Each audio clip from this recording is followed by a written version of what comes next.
Looking good, mama. Hey. Have you ever felt like you were so close to having it all?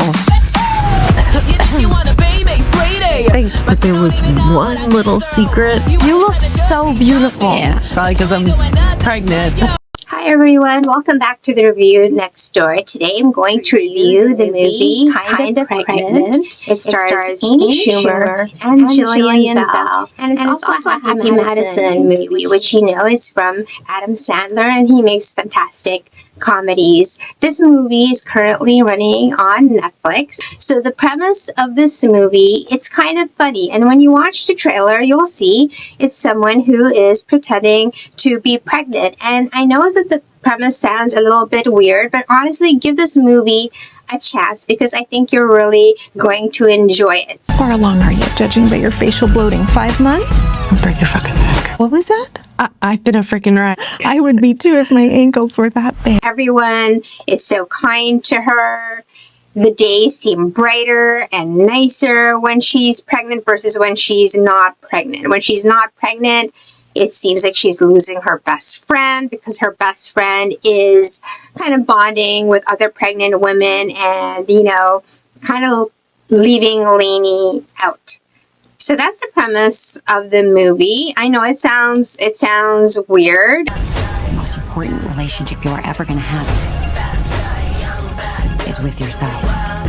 I think a really sweet romantic comedy, and the movie's listed as comedy, but I think the second part of it is definitely the romance, because along her journey of pretending to be pregnant, she does meet someone special, and there is a romance part of the movie that I think it's equal parts romance and equal parts comedy, and they do a really good job with it. It's very similar, I would say, to Bridesmaid feel, where you see a character mess up, but then she does grow in the end with her arc. She does want to come out with the truth in the middle of the movie, but she just doesn't know how. What if someone you know catches you with it? Do you smell that? It's like burnt plastic. And you can see her pretending to be pregnant comes from a good place in her heart, and she learns so much. There's so much good things with the movie. Every single scene is funny. Every single scene is funny. You lost control of? How? There's also some good emotional moments in the movie where you see a bit more about her character. There's wonderful heart-to-heart talks between her and Jillian Bell's character, Kate, that's her best friend, and also between Lainey and the new friend, Meg, who's also pregnant. So you see really good touching moments, sweet moments, and there's also a lot of sweet moments with Josh, who plays her love interest in the movie. I've always known I want a family. Have you ever dated a pregnant woman? You're the least pregnant person I've ever. Wow. Yeah. You wait till they're crowning. Yeah, I want them to be like 2 weeks away from dropping. There's also themes about the glamorization of pregnancy, and a lot of women who have never been pregnant kind of glamorizes the whole thing. How's your pregnancy going? Oh my God, so cute. Yeah. Hi. Cute little face, almost tore my asshole open. Are also themes about friendship. Like I said, Lainey and her best friend Kate, they grew up together, but then life happens. Life kind of changes and pulls you apart a bit. But in the end, it's about making effort and talking to each other and making sure you're listening to each other. So I love those themes. Angry. I ate a cupcake out of the trash can last night. I can't stop masturbating to weird stuff, like the Golden Bachelor.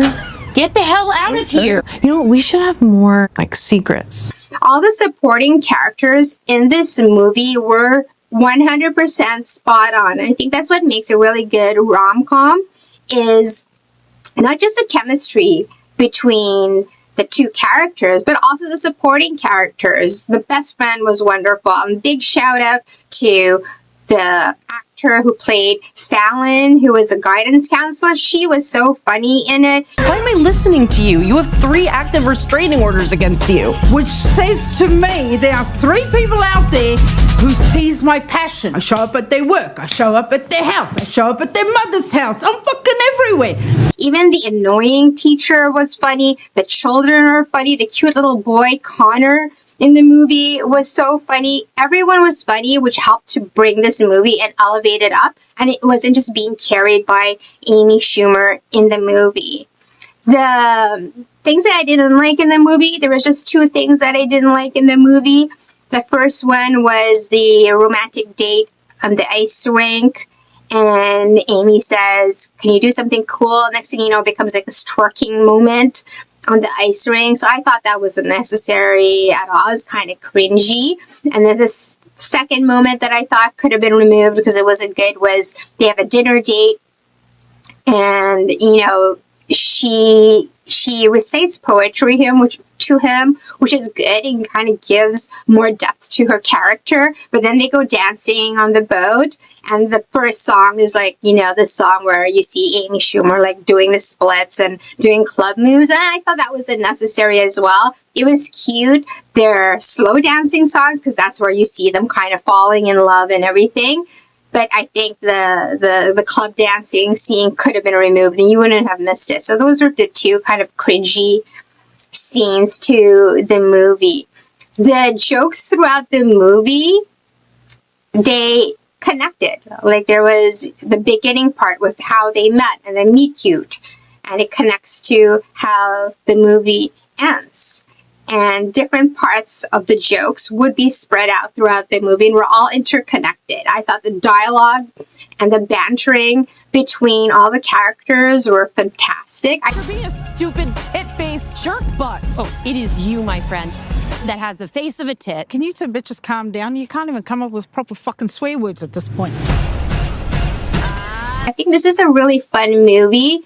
And I'm going to say, like, it does rival some of the rom-coms that I love, like Bridesmaids or, you know, You've Got Mail. The ending to the movie filled my heart with all my rom-com dreams. It was a really, really good ending because you, of course, you know, see her trying to rise up and be this better person, and you see her finding herself. And that's one of the other big themes in this movie, is that your journey to love should really start with loving yourself. So we see her going through that, but we see how it affects her relationship with Josh. We see Josh do the big romantic gesture, but it's not corny, it's not funny. It was really quite sweet. The music soundtrack to this movie is actually really good, and you can even see the music soundtrack on Spotify.